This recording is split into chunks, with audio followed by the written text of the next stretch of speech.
crois que je suis sur cette terre pour ramener de la lumière et du rêve.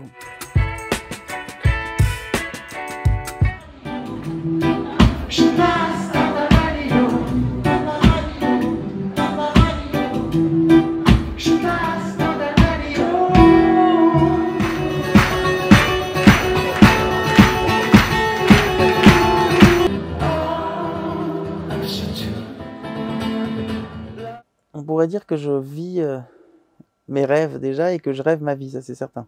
Donc le rêve fait partie intégrante de ma vie, puisque c'est vraiment une transformation de mes rêves que je mets sur scène, et c'est des projections en fait de rêves d'enfance et des projections. Donc le rêve est complètement intégré au monde dans lequel je suis et à ma réalité. En fait, le rêve c'est la vie pour moi. Je l'associe totalement à l'idée d'être en vie. Je pense que quand tu n'as plus de rêve, t'es mort. Je crois que je suis sur cette terre pour ramener de la lumière et du rêve. Parce que peu de gens endosent ce rôle-là, parce on trouve ça trop naïf, trop ce que tu veux, mais en même temps, il en faut des gens comme ça, sinon on n'y arrivera pas.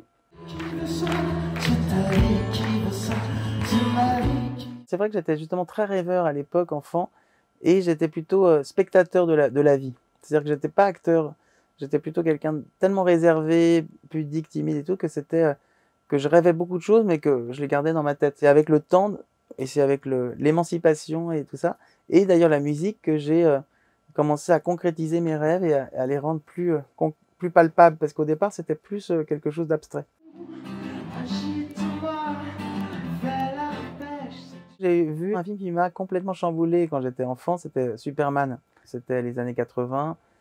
Je sais pas, oui, j'avais 8-10 ans, je sais plus exactement, et c'est vrai que cette espèce de type gauche dans la vie qui tout d'un coup sauve le monde, j'allais dire en collant et en cape rouge, ça m'avait fasciné. De voir le super-héros, quoi, ça m'a toujours fasciné, quoi. Et j'ai trouvé ça très réaliste, bizarrement. Je me suis dit, oui, c'est vrai que c'est ça la vie, on a une double vie en général, on peut vraiment s'inventer des mondes et tout, et ça m'a chamboulé. Donc je pense que ça, c'est resté en moi.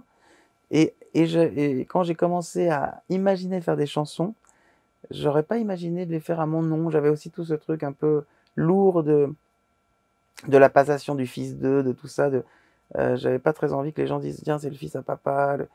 Donc je me suis dit il faut que j'invente mon monde jusqu'au bout, quoi. Et donc je vais m'inventer un super héros. Et donc là est venu ce M, avec cette idée de se coiffer en M, et de tout ça est venu un univers et une façon de s'émanciper totalement de sa réalité, en fait de s'échapper de sa réalité. Le personnage de M vient de Superman? D'une certaine manière, un peu, ouais. Ouais, c'est ça, parce que c'est vrai que c'était mon super mat à moi, c'était l'idée de se transcender par la musique, ouais.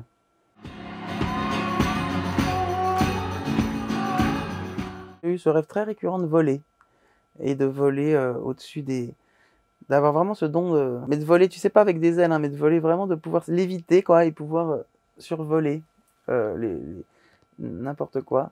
Et ça, je l'ai fait très longtemps, un peu moins en ce moment, mais c'est un rêve que j'ai fait de façon récurrente. Et l'autre que je faisais tout le temps, c'était à l'époque de M, justement, quand j'étais M. C'était intéressant parce que ça raconte beaucoup de choses. C'était ce fameux truc où tu arrives un peu en retard à un concert et il faut s'habiller et donc se transformer en M, parce que Mathieu ne monte pas sur scène, c'est M qui monte sur scène, et donc tu mets les habits, les machins, tu fais et là, à l'époque où je faisais ma coupe de cheveux, faut mettre du gel et tout. Et là, j'étais tellement stressé d'être en retard, je voyais les gens qui étaient là depuis des plombes et tout, c'était trop stressant. Donc je mets le pantalon, crac, je le déchire un peu, je mets trop de gel, les cheveux ne tiennent pas. Et plus j'essaye d'avancer, plus c'est impossible, parce que rien ne marche, quoi, rien ne va. Et jusqu'au moment où je veux aller sur scène, là j'ai déjà 20 minutes de retard, enfin, après 1 heure, et puis j'y arrive pas, parce qu'en fait je vois que si je suis pas M, je peux pas monter sur scène. Et pareil, c'est des rêves qui ne s'arrêtent jamais, en fait, où j'ai une impossibilité, et au final je me réveille et je ne sais pas ce qui s'est passé.